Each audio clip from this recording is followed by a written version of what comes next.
tem especialização em metodologia do ensino superior pela Universidade Estadual de Goiás também, é mestre em desenvolvimento regional e agronegócio pela Universidade Federal do Tocantins, doutor em políticas públicas pela Universidade Federal do Rio de Janeiro, titular do curso de Ciências Econômicas da Universidade Estadual de Goiás desde 2004 como professora e apresentadora de programa Diálogos Econômicos da UEG-TV e economista e saneamento de Goiás. Professora, seja bem-vinda. Tá? Fico feliz, eu também tenho mestrado também em desenvolvimento regional também, professor. Que bom, que legal. Tá bom? Seja bem-vindo, fique à vontade. Professora Olga, se você quiser falar alguma coisa, fica à vontade. Não, é só seja bem-vinda, Adriana, e muito obrigada por ter aceitado nosso convite. Obrigada, professora. Obrigada a todos aí. E eu gostaria só de agradecer pelo convite, né, que nós tenhamos aí um momento de troca de conhecimentos. Fica à vontade. Se você quiser começar, pode começar. Tá, ok. O bastão está com a senhora agora. Tá bom, obrigada. Então, primeiro, boa noite a todos os alunos, professores, né, que estão aqui acompanhando a gente, participando. A professora Olga entrou em contato comigo solicitando uma palestra acerca do tema que envolvia a questão da valorização profissional no momento pós-pandemia, né? Como é que o profissional vai se colocar nesse novo formato, ou se a gente vai voltar para um formato tradicional anterior. Então, essas são perguntas que acabam aparecendo quando a gente vê essa nova realidade que a gente está vivendo. E aí, como tema da palestra, eu achei por bem tratar sobre os caminhos profissionais possíveis no pós-pandemia, né? O que pode vir a ser, como pode vir a ser esse novo modelo de trabalho, se haverá um novo modelo de trabalho e como o profissional, né, a questão da valorização profissional, ela vai se dar frente a essa nova configuração do mercado de trabalho. Dentro desse contexto, então, na verdade, eu faço um convite, né, um convite para que todos nós pensemos juntos sobre isso, sobre as nossas condições, as nossas estruturas profissionais atuais, frente a essas novas considerações e as novas configurações do mercado de trabalho que a gente vê como tendência aí no mundo, e principalmente no Brasil. Nós já vimos de um período anterior, de um período recente, por exemplo, de uma mudança, de uma alteração na nossa legislação trabalhista. O Brasil já começou a apresentar uma nova estrutura para o mercado de trabalho, com uma maior flexibilidade, uma maior flexibilização do mercado de trabalho e da forma de contratação entre as empresas e os trabalhadores. Mas, além dessa questão da mudança da legislação trabalhista, nós viemos por um caminho que, vamos dizer assim, no mundo, caminha para uma desregulamentação, para uma forma diferente de se ver o trabalho ou de o profissional se colocar no mercado. E aí nós chegamos no momento em que nós encaramos agora esse momento que a gente está vivendo, que é esse momento da pandemia do coronavírus, que veio trazer uma intensificação das alterações do modelo tradicional de trabalho que a gente estava acostumado. E aí, dentro dessas mudanças que vêm aparecendo e mudanças que foram realizadas de forma até mesmo muito abruptas, né, assim, muito rápidas devido a essa condição que a gente está vivendo da pandemia, nós nos vimos diante de uma realidade em que tanto profissionais quanto empresas tiveram que se adaptar ou estão tendo que se adaptar a novas formas de trabalho, mantendo, contudo, as mesmas relações anteriores dentro dessa construção nova que está aparecendo aí. E como é que o profissional, principalmente o profissional das áreas administrativas ou intelectual, como é que ele se coloca nesse mercado? Porque se a gente está lidando com um grupo, né, de discentes que estão estudando, buscando se colocar no mercado como administradores, como futuros contadores, né? Profissionais da contabilidade. E nós estamos falando de um grupo de pessoas em que atua exatamente nesse nicho que a gente está tentando focar hoje, que é essa questão do trabalho intelectual e do trabalho um pouco mais no foco administrativo. Porque o que a gente tem visto hoje no mercado geral de trabalho é uma desregulamentação, novas formas de tentar contratar de forma diferente, mas ainda numa situação em que as pessoas ainda não assimilaram isso. As empresas também ainda não assimilaram isso. Estão sendo obrigados a assimilar diante da pandemia, diante dessa nova realidade que a gente está vivendo. Bom, se a gente observa esse fator especificamente, o que nós temos? Que essa nova forma de adequar a esse novo modelo, a gente está fazendo, que a gente fala lá do inglês, no estilo learning by doing, aprender fazendo. Então, não teve como parar e falar, olha, agora nós vamos trabalhar, por exemplo, em home office, vai ser assim, vai funcionar desse jeito, vocês vão se colocar dessa forma. Não, simplesmente as empresas, não, fiquem em casa e aí nós vamos organizar para vocês trabalharem daí e a gente fica daqui. Então, poucas pessoas dos escalões mais altos das empresas na maioria delas, ficaram dentro dos prédios das empresas e a maioria dos funcionários acabaram ficando em casa, principalmente os funcionários que são dessa área administrativa e intelectual. Bom, essa mudança nesse estilo de prestação de serviço, ela está sendo aprendida ao mesmo tempo que é feita, e isso não é fácil para ninguém. Não é fácil para que a empresa se adeque e não é fácil para que o empregado também se adeque. E quando a gente está falando isso, empresa e empregado, mas esse olhar, ele também pode ser, vamos dizer assim, ter uma abrangência maior quando a gente observa os profissionais de forma geral, tanto os profissionais liberais quanto os profissionais vinculados a alguma entidade específica, né, alguma corporação, alguma empresa. Então, a gente tem uma nova realidade que o que a gente tem ouvido se discutir diante desse novo quadro é que esse formato de trabalho é provavelmente um formato de trabalho que permaneça. É provavelmente um formato de trabalho que será fortalecido mesmo no pós-pandemia. Ou seja, quando a pandemia acabar, e se Deus quiser ela acaba logo, nós vamos ter um número muito maior de pessoas trabalhando no modelo home office, por exemplo. E quais são as consequências desse modelo home office para o mercado de trabalho? Olha, nós vamos ter dois olhares. O primeiro olhar, o olhar das empresas. Para a empresa, primeiro vem assim aquela insegurança da falta de controle da produção, da produtividade do seu funcionário. Para o lado do profissional, nós temos um profissional que está longe do ambiente tradicional de trabalho e que tem que se adequar, tem que ter disciplina, tem que ter um dinamismo, vamos dizer assim, maior e um foco maior para poder exercer a sua atividade ou a tarefa que lhe é submetida. Então, nessa configuração, só da gente olhar esses dois lados, a gente vê que há uma insegurança dos dois lados.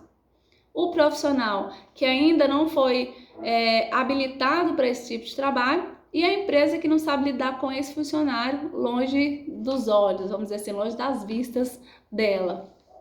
Esse é um primeiro impacto, um impacto que vem trazendo alguns resultados. Por quê? Por que alguns resultados? Porque as pessoas que começaram a trabalhar em casa, em home office, né, citando esse exemplo do home office, acabaram por, algumas se adequaram, outras nem tanto. Algumas acharam que é uma maravilha, né, ficar em casa trabalhando, e outras acham que é uma tortura ter que ficar em casa e não poder ir para o trabalho. Até porque algumas pessoas conseguem ter uma condição de trabalho, estabelecer uma condição, um local de trabalho adequado na sua casa, com equipamentos, vamos dizer assim, suficientes para que ele exerça sua atividade, e outras pessoas não têm essa prerrogativa, né? Não tem essa condição ou não tem acesso a esse tipo de instrumento de trabalho.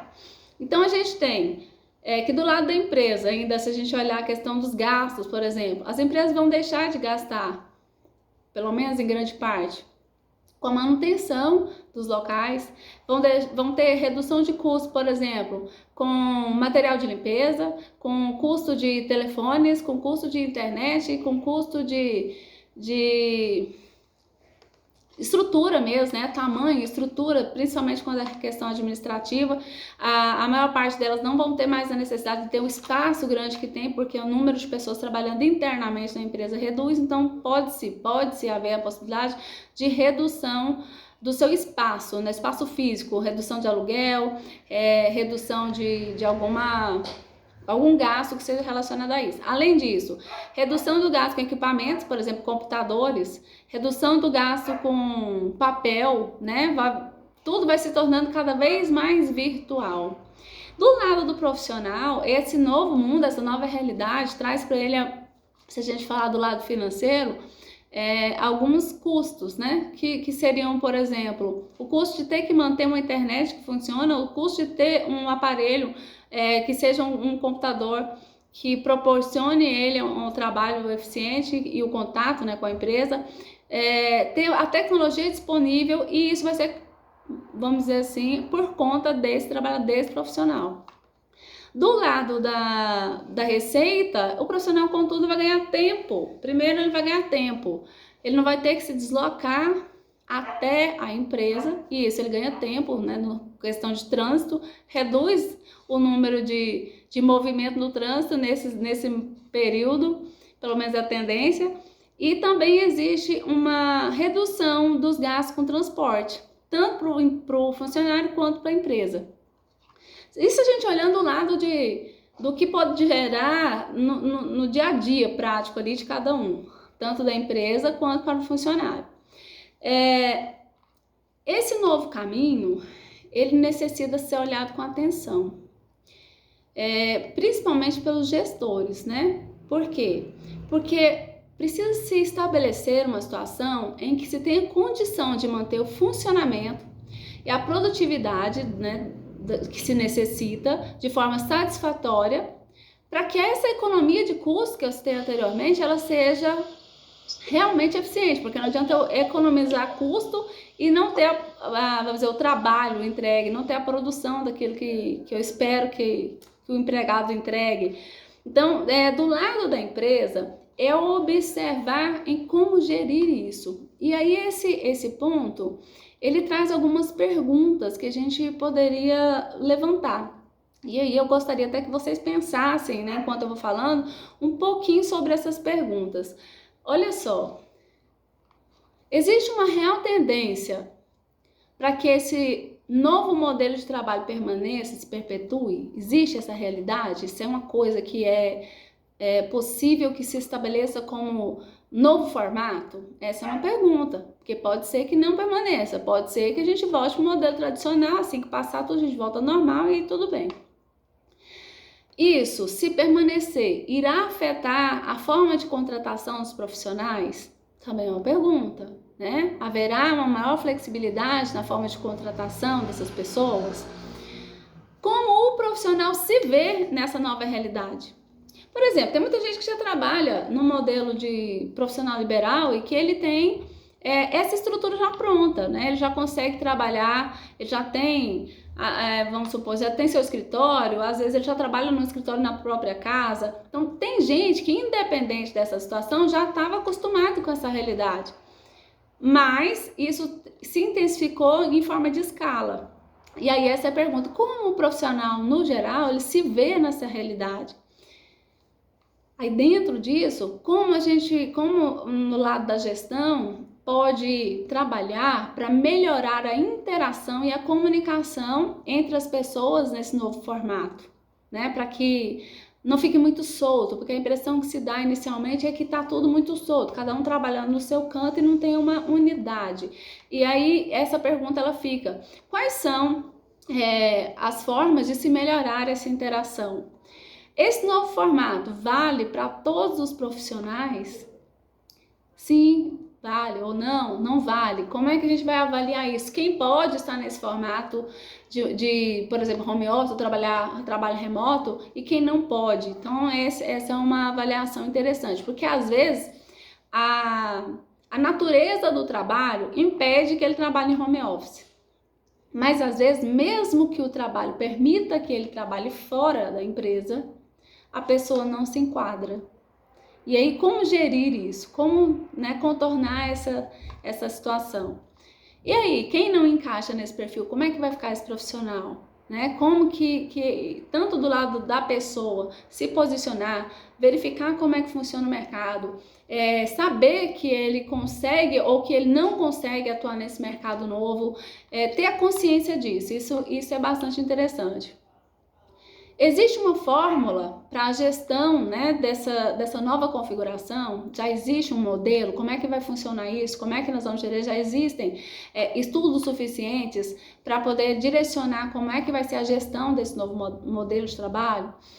Os incentivos profissionais, eles podem ser os mesmos que nós utilizamos até agora? Ou se necessita de um novo modelo de incentivo?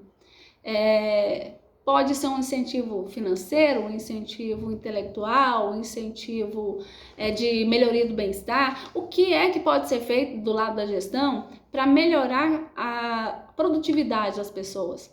Né? Incentivar para que o trabalho seja feito de uma forma mais eficiente, mais produtiva. A gestão tem que pensar muito sobre esse lado. E o que esses profissionais consideram relevante como incentivo? Né? É o incentivo financeiro ou são outras formas de incentivo? Quais seriam essas formas? E como se manter nesse novo mercado de trabalho? Então, são infinitas as possíveis perguntas para esse novo modelo que a gente está, para essa nova realidade que a gente está vivendo, e também são infinitas as respostas. O que existe nisso, e é importante que a gente entenda nessa, vamos dizer assim, nessa nova realidade que se apresenta, é que não existe uma receita pronta. E isso é fato. Não existe uma receita pronta, contudo a realidade ela está batendo a porta. Empresas que antes não se viam trabalhando com esse formato estão começando a repensar as suas ações, suas atitudes. Isso vai influenciar a forma de trabalho no mundo ou não? Estou falando assim, por exemplo, o trabalhador às vezes ele pode estar localizado em qualquer lugar do mundo e trabalhando para uma empresa aqui no Brasil. Ou ao contrário, pode estar aqui no Brasil trabalhando para uma empresa que esteja em qualquer lugar do mundo. Então, o que a gente tem disso tudo é que o mundo mudou. E mudou de uma forma que a gente jamais esperava e mudou numa rapidez que a gente também não esperava. A gente sempre imaginou que a parte da tecnologia, a gente viu, né? Pelo menos a minha geração, de que o que mais mudou, o que mais acelerou nos últimos 20 anos foram as tecnologias. Então, assim, quem é um pouquinho mais velho aí, quando a gente fala assim, a ficha caiu, liga exatamente com o que eu tô falando. Mas quem é mais jovem não sabe do que é isso. Não faz ideia do que a ficha caiu. É uma expressão comum que todo mundo usa, mas tem muita gente que não faz ideia do que é. Então, assim, a tecnologia, ela mudou muito nos últimos anos.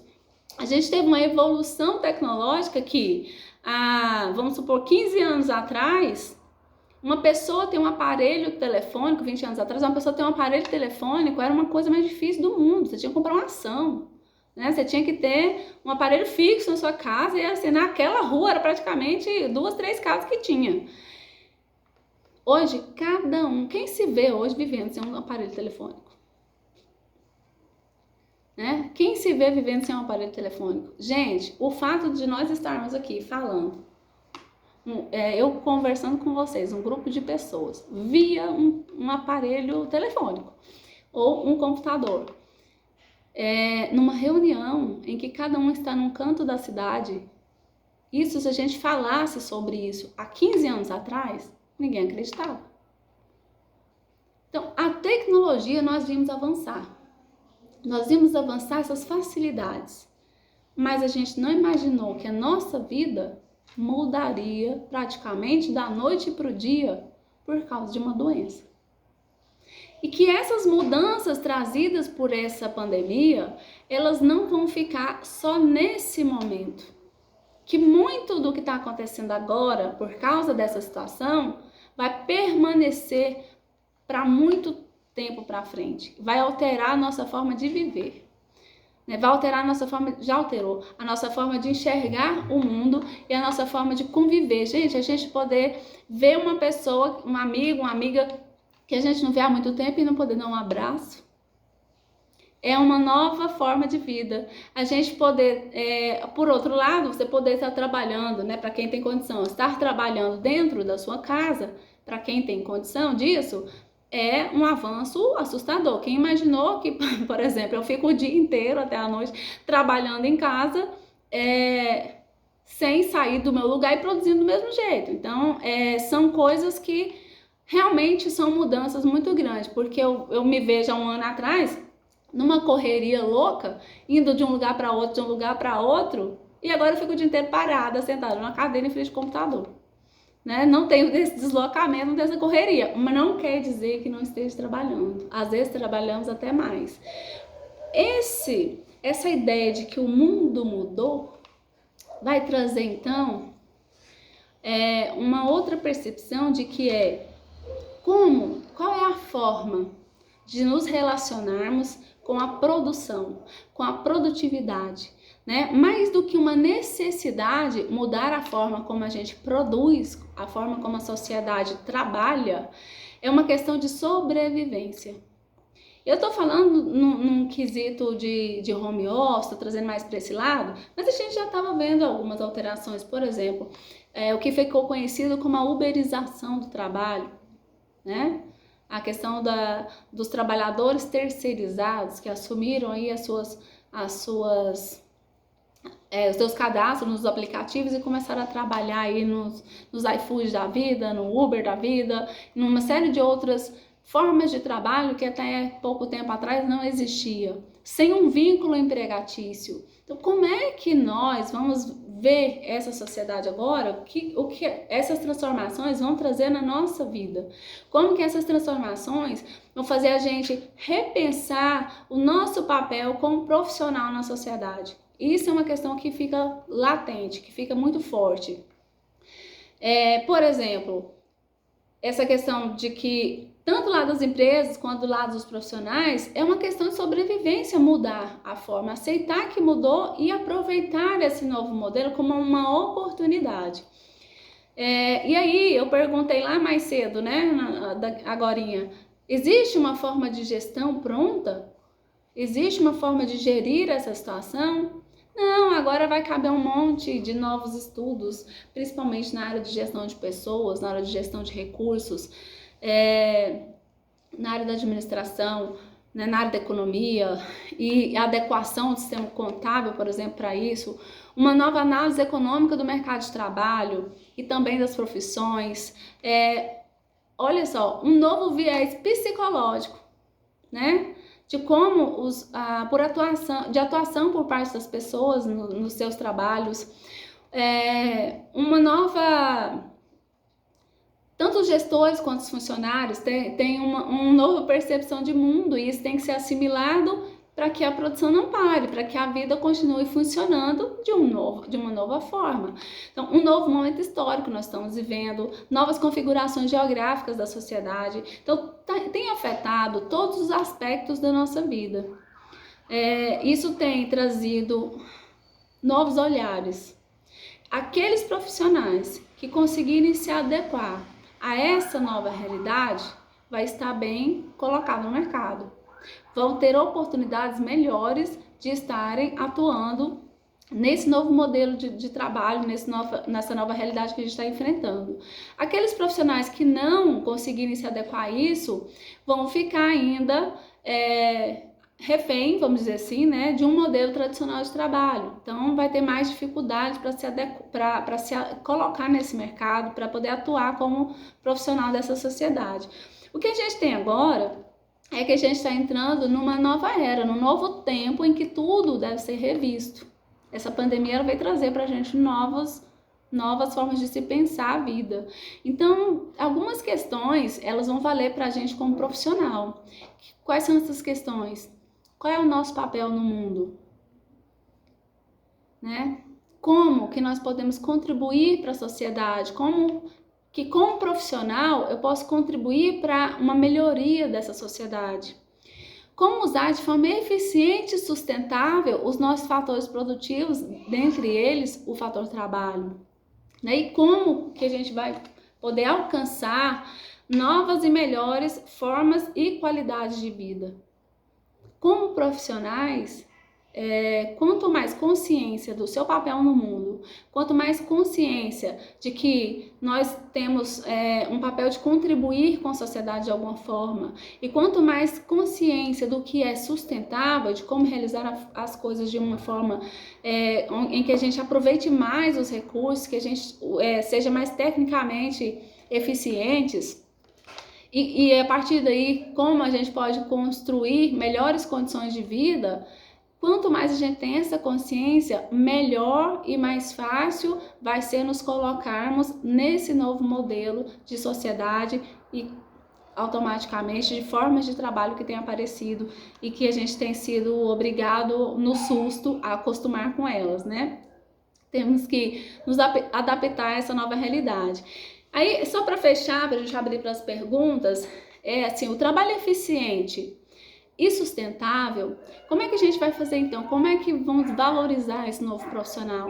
O novo profissional, ele vai ser olhado por isso, pelo menos assim, eu imagino que a parte da gestão, ela vai ter que valorizar o profissional e o profissional se valorizar na forma de que esse profissional, ele tenha uma ação onde ele execute um trabalho eficiente e sustentável, né? Porque é esse novo modelo de sociedade que nos foi imposto nesse momento e que não é, vamos dizer assim, não é exatamente o quanto eu consigo produzir em volume, mas em que condições, com qual qualidade eu consigo produzir, desde um texto, uma planilha, até um automóvel, um avião, uma nave espacial. Então, como os recursos serão utilizados, aí o profissional, quanto mais ele tiver consciência disso, melhor ele vai conseguir se colocar no mercado e vai poder avançar, vamos dizer assim, na sua profissão. Porque a busca hoje, eu vejo que não é mais pela quantidade, a busca deve ser pela qualidade, incluindo nisso a qualidade de vida. Não adianta, gente, a gente imaginar, eu quero ser o profissional do momento, aí eu acordo 6 horas, 5 horas da manhã, trabalho 16, 17 horas por dia, chego em casa morta, com farofa, e aí simplesmente deito na cama, durmo cansada, acordo no outro dia e repito a mesma coisa. O que é isso? Nós estudamos tanto, a gente se preparou tanto para não ter vida, né? E a sociedade como um todo, ela está vivendo meio isso. Então eu vejo que esse momento é o momento da gente olhar para a qualidade. Qualidade do trabalho, qualidade de vida, melhores condições, não só financeiras, mas condições de viver, de estar pronto para no outro dia, de forma eficiente, de forma descansada, de forma que a gente consiga pensar as coisas de uma forma mais eficiente para sobrar mais tempo, até mesmo para a gente ter um melhor tempo para o lazer, um melhor tempo para a família, um melhor tempo, não um maior tempo, mas um melhor mesmo, um melhor tempo para essas coisas que nos dão a sustentação para sermos bons profissionais. A valorização, então, eu coloco assim como seria necessariamente uma nova conscientização da sociedade como um todo, não só do trabalhador, não só da empresa, mas de toda a sociedade, incluindo as empresas e os profissionais, famílias e governos, né, de que a sustentabilidade aliada à equidade, ela traria então uma melhor atuação profissional e, consequentemente, uma melhor qualidade dos produtos e serviços prestados, porque uma pessoa feliz atende muito melhor do que uma pessoa cansada, esgotada, que não tem mais condição nem de respirar, já olha enfesada para o próximo cliente que aparece. Mas uma pessoa que está feliz, que sabe, né, aproveitar o seu tempo, que sabe que tem uma formação adequada e que consegue lidar, né, nesse meio de trabalho sem estar desperdiçando tempo com coisas desnecessárias, porque ele é um ser consciente, ele consegue atender melhor, ele consegue prestar um melhor serviço, e aí seria mais uma busca pela ideia do ser, né? Deixar a ideia do ter individual e começar a ser enquanto sociedade, buscando então uma valorização pessoal, uma valorização financeira, uma valorização da sua melhor qualidade de vida, do seu tempo, da sua forma de agir na sociedade. E aí eu vejo o novo profissional nesse novo modelo que a gente está sendo obrigado a assumir agora, dessa forma. Eu gostaria de trazer para vocês, antes de encerrar aqui, algumas indicações, né? Algumas indicações que alguns já devem ter visto, aliás, tem 3 filmes que eu acho muito interessantes, que aborda de certa forma, de forma indireta, né? Um deles aborda diretamente, mas aborda de forma indireta a questão de como funciona a mente humana, de como funciona o homem em relação ao trabalho, o homem em relação à tecnologia, o homem em relação à sociedade, onde ele vive. São 3 filmes. Um deles é o Tempos Modernos, do Charles Chaplin. Quem não viu pode ver, porque é muito engraçado para começar a história, ele é muito hilário. E é um filme que trata do início da industrialização, né, da Revolução Industrial. O segundo filme que eu gosto, que traz uma nova olhar sobre a realidade, é o Matrix. E o terceiro filme é o Elysium, que mostra uma nova sociedade, uma nova forma de sociedade, onde a sociedade iria viver ou irá viver no futuro. São 3 filmes que eu acho interessante, que é uma forma de a gente ver o mundo de uma forma que a gente não está acostumada, né? Tem um documentário que chama A Ilha das Flores. O documentário já é um documentário antigo, quem quiser ver, ele trata dessa relação do valor, da relação do valor das coisas, de como as coisas são vistas e do que realmente é valorizado por essa sociedade.